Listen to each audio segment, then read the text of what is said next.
Hello guys, welcome back. This is Herminio and today I'll be sharing with you insights on talking to humans. Previously, we have the very first topic on the innovation leadership on human-centered design, the introduction to innovation leadership. That is our first episode of this series. So if you like to visit and learn concerning innovation leadership, see the description of this video and you will see the link of the first episode. So today I'll be sharing with you a topic part that is used in human-centered design in innovation leadership, the talking to humans. Those people who are planning to do research using the qualitative method, this is a tool of data gathering. This is a form of an interview and a way of doing a very effective interview and for us to arrive uh, and saturating our questions. So if you want that everything can be answered and you can easily derive into saturating all your problems or research questions in your study, I would like to suggest you better use talking to humans. And again, if you like this video, if you like our other videos, may I advise you and may I invite you to click the subscribe button, like, comment, and do not forget to click the notification bell and click all. So I hope you will enjoy.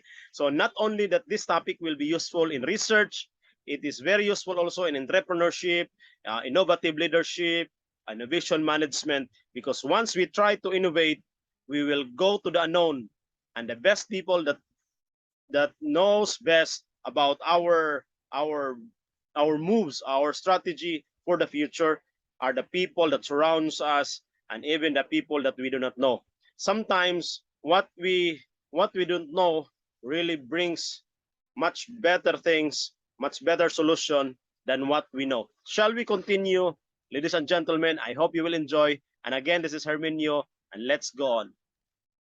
So this topic comes from the book of Jeff Constable, The Talking to Humans. By the way, you can download the book for free online. So if you like to have this book, may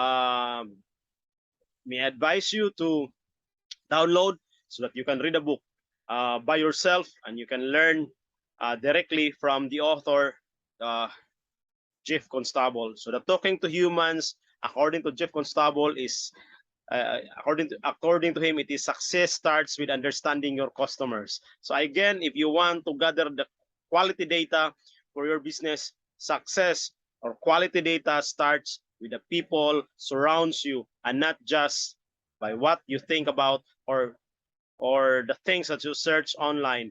So sometimes when you have questions, we go to online, and for me, that's what we call talking to machines. And if you want really to know firsthand, talk to people. Because sometimes when you have questions, then we go to online and search whatever search engine that we are using, and we thought that it's the best. But may I advise you, the best way is talk to people who are using it, who are consuming it, and I think you will have the best information and data for your business and for your research. Now, sometimes there is this is a caricature from the book. Sometimes we try to uh, do something bigger than we can imagine. But accordingly, from the text above, you'll see that may I read, before we get to our risky assumptions that could crater our entire business, what do you think of the font color of this packaging burst? Sometimes we try to dream so big. We want to go to the moon, go to other planets, and send people to Mars. But by the way, there is no wrong with doing and dreaming such big things. But again, instead of changing your business, ruining your business, selling your business, or burning your company, why not start first with the color of the font on your packaging? And I guess you will discover far better solutions and opportunities of for your company. So how to prepare for an interview. There are four things that you have to remember and understand. First one is pick the right user to interview, invite a colleague with you, decide what you want to learn from the interview, and prepare a list of questions. Each of these we will try to discuss in the following slides. Next is pick the right user to interview. So again, how will you do it? In every opinion is not of the same importance to you. You have to remember that. So for example, in a B2B or business to business environment, the different buyer types, such as buyers for simply for economic aspects of the business, technical or strategic or user. So with the different buyer types, they have very different needs. So you have to ask a question, who do you want to learn from? So again, are you learning from those people who are after for the economic support of your business, or are you up after for those suppliers who are after for the technical supplies, and so on? Ask yourself, who do you want to learn from? But my advice is, if you want to learn something, if you want to identify people whom you want to talk and to interview, I guess it is much better to look the people closest to you and those people that surrounds you, because sometimes our problems is also their problems. So if you want to solve our problems, it is better to ask the people that surrounds us, close to us, because they may have the best solutions that we cannot think of. Next is invite a colleague with you. At least there must be another person, um, another person or a second person from you. So instead of doing it alone, have at least another person or more person, but do not make it so many. At least two or three. I guess the maximum is five, but make sure that your group is manageable. So you will have 2 points of view to the discussion, and you can split the work. One focuses on taking notes and observing the non-verbal cues, while the other focuses on the conversation. You have to understand this thing. So again, one while the first person will be holding a recording material, whether it is a tape recorder, or whether this is a recording device or a cell phone with a recording app. The other person must have to remember that he needs to observe the surroundings of the interviewee, the place of the interview. This includes the temperature, the time, even the nonverbal expressions, cues of the interviewee. Make sure that the second person or the third person or the person assigned in the group, make sure that that person will really have to be detailed, and the recording must be chronological in order. So next is on the third part of preparing an interview. Decide what you want to learn from the interview. Okay, this is very important. So how will you decide? You want to validate your most critical and uncertain assumption. First, which of your assumption might end up killing your product or services? In the case that you do not have yet a product or a model, service models, do not give yet, at least, or if you cannot, if you do not have all of these things, my advice is just keep on listening, recording, and do not give yet your product, okay, or your own ideas, or a product that you think of. So that on the cases when you do not have yet the prototype or a product. So again, validate your most critical and uncertain assumption first, then showing the product, uh, then ask the interviewee. So it's a little critical. So again, let the process go on in the talking to humans, and as much as possible, make sure that there will be no so much noise. What I'm referring to the noise is some issues, problems that could hinder on the person to give the best of his or her ideas into your questions, research questions. So if the critical assumptions are still unvalidated, don't focus on the details yet. So ask them first. Okay, next, prepare a list of questions. Select questions that will help you validate your assumption. Chances are you won't be asking these exact questions, but having a guide helps you get the most out of the interview. So, excuse me. Now, um, prepare some questions.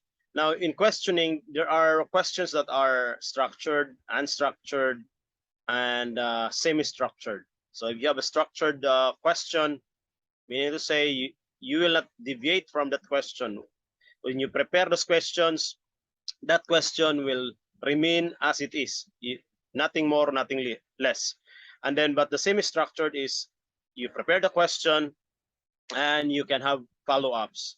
And the other one is um, unstructured. So meaning to say you will not prepare any question. So come what may. Um, Ladies and gentlemen, in our case, in talking to humans, you must prepare an outline of your questions. But again, you can follow up if there are things that you need to clarify in order to saturate the answers of your problems, of your research problems. Next is what kind of questions to ask during an interview. So we are done with preparing an interview. Let's go to questioning. What are questions that you need to ask? So number one, start with warm-up questions. Ask open questions and ask about actual situations. Don't ask the user to speculate. So the first one is start with warm-up question. The user is often nervous, so break the ice and get them to talk by starting with someone easy, with some easy questions. So why not start asking, how are you today? How's your family? How's your place?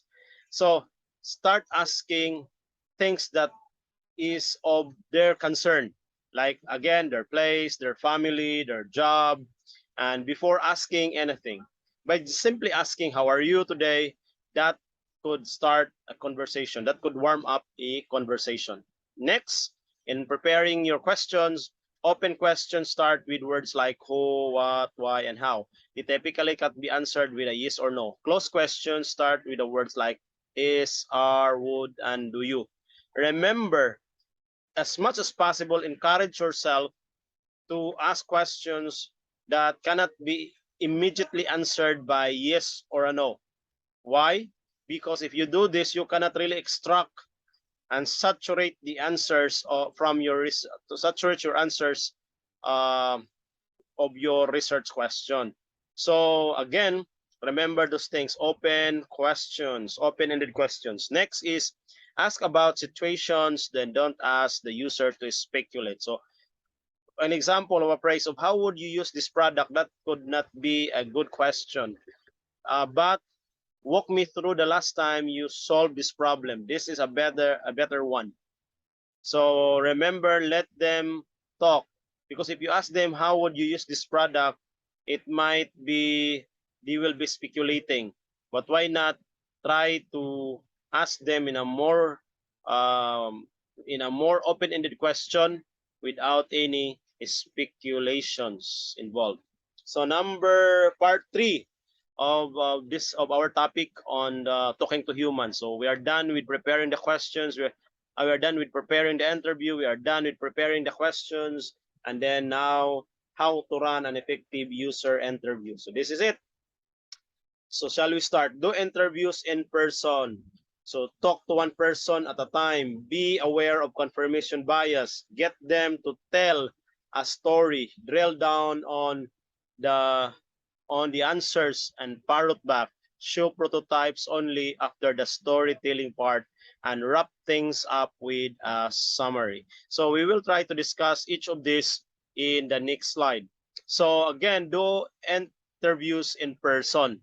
Sometimes we are tempted to interview persons, our interviewees through online or through phones because it's quite convenient.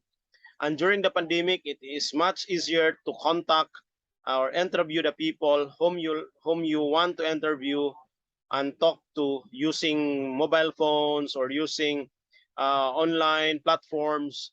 But now we are in the limited face to face. We can go out our houses. There's no more lockdowns. I think I would like to encourage you to do it in person, because the reason behind that you need to do it in person is you can see again what surrounds the person.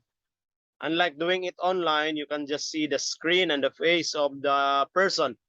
However, if you do it face to face, you can see the situation that surrounds the individual, the his home, the family members, the neighbors, and then you can feel the exact the temperature of the place, whether it's cold or hot, and you can hear other sounds, unlike doing it online or via phone. So next is talk to one person at a time. People might have a hard time expressing themselves in groups, so it's best to talk to one person at a time. So here you are not doing focus group discussions, but you are doing a one-on-one interview. So doing one-on-one interview could bring people to express what are really their thoughts. And the next is, after you talk to people in person, be aware of confirmation bias. So you probably believe in your idea otherwise, so you wouldn't be running the interviews. So again, yeah, if you have already some belief on something, or you already understood something, or you have already a bias for something, and if you think that this person will not answer you correctly, then probably don't go with that interview. So ask people whom you have a little bias. So people have subconscious bias towards evidence that supports their beliefs. So it's good to be aware of this bias when interpreting what the interview is saying. But on the case again that that particular interviewee is really your target participant for your research, then of course you cannot avoid. Unlike if you do it in a convenient sampling, but in a case where it is randomly sampled, you will really have to conduct an interview on that person, even you have some bias. At least you must be aware of those biases. Next is get them to tell a story. So ask the interviewee to describe actual situations and be on the lookout for solution hacks. One of the strongest indication of a need is when the user has somehow already tried to solve the problem themselves. And again, go and tell them a story. So again, I would like to reiterate that there will be a very strong indication when the user is have already tried solving that particular problem. So, for example, you want to find out the solutions. If you want to find out the solutions of you know um, problems on the hit and runs in your area. A lot of vehicle are hitting somebody, or uh, side sweeping somebody. Again, maybe a hair dye that could glow in the dark will solve those issues. So again, even how crazy is the idea, but the people are trying to solve them by themselves. Again, uh, you can get the best solution of your problems out from these crazy ones, or crazy ideas. Then let's go to the next, drill down on the answers and parrot back. So if something the user said sounds interesting, don't be afraid to ask follow-up questions to understand the whys behind the whats. Again, you are not prohibited to ask questions like what, as long as you can follow up. So again, you may begin who, what, but give always some follow-ups like the whys and the hows. So when an interview says something important, you can make sure you understand them correctly by repeating that you heard. Repeating what you heard. They might correct you or give more details on the matter. And show prototypes only after storytelling part.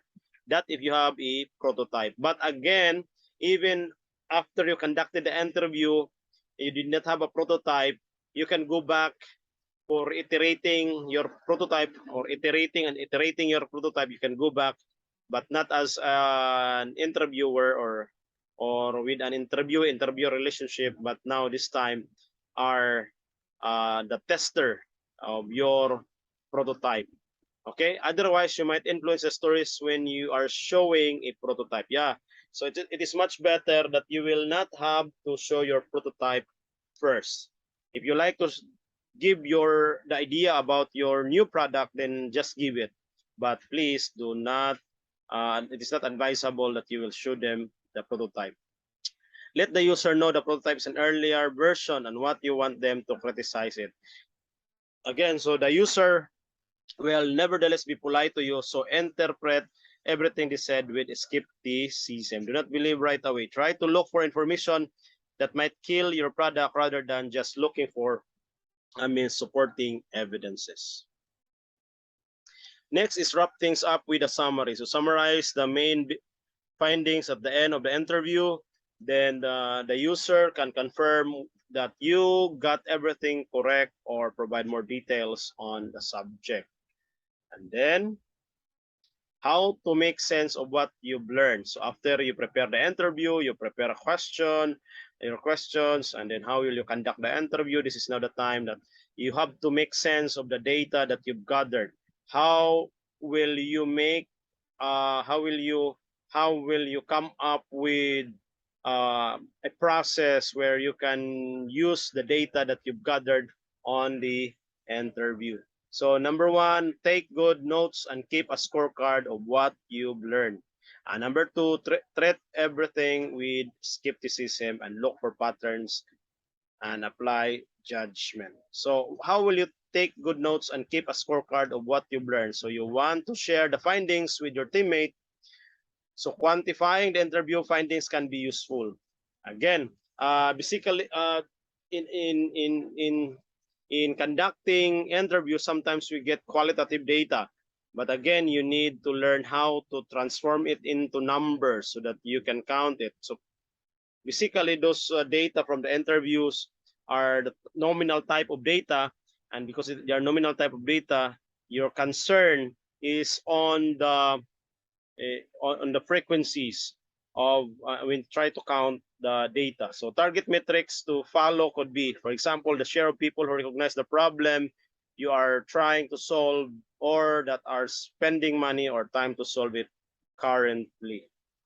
And then take everything with skepticism. So the interviewees want to be nice to you and tell you what you want to hear, especially if those people are closest to you, and read the body language and try to understand the agendas and biases of the interviewee. So make sure you try to look into all of these things. And again, the next one is look for patterns and apply judgment. You don't want to trust one interviewee's opinion too much.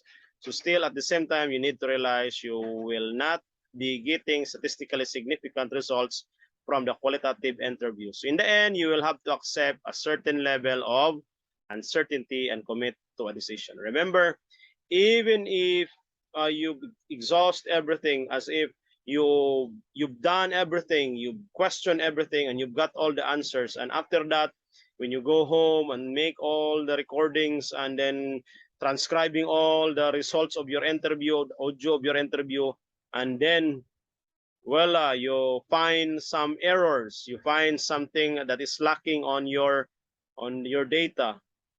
Do not worry. There is really some risk involved, and it is not really perfect. So just simply try to ascertain a level of uncertainty where you can accept. In my case, I can accept 80% correctness or 80% full, even not 100%. So if the data is at the 80% to the brim of fullness, then I will have to accept it, or else I cannot proceed. So commit decision as much as possible, than doing no decision at all by thinking that there is something lacking in your presentation. So before we end up, I would like to leave you this. I would like to leave this statement from Chief Constable. Ultimately, you are better off moving fast and making decisions from credible patterns than dithering about in analysis paralysis. Again, ultimately, you are better off moving fast and making decisions from credible patterns than dithering about in analysis paralysis.